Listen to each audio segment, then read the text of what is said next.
நாங்க வீட்டுக்கு வந்துட்டோம். என்னது வீட்டுக்கு போயிட்டீங்களா? ஏங்க என்னாச்சு?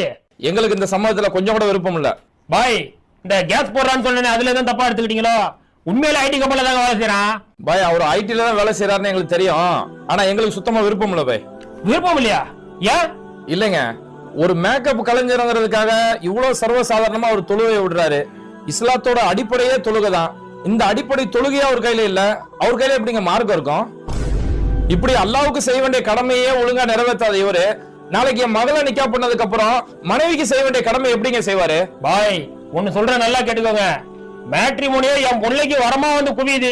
நான் தான் உங்களுக்கு தேர்ந்தெடுத்து வர சொன்னேன். ரொம்ப சந்தோஷம். நீங்க மேட்ரிமோனியிலே பாருங்க. நான் என் மகளுக்கான மாப்பிளைய 5 வேளை பள்ளியில தொழக்கூடிய மாப்பிளைய, குறிப்பா ஃபஜர் தொழக்கூடிய மாப்பிளைய தான் பார்க்க போறேன். அதனால என் மகளுக்கான மாப்பிளைய நான் மேட்ரிமோனியில தேட போறது இல்ல, ஃபஜர் தொழுகையில பள்ளியில தேட போறேன்.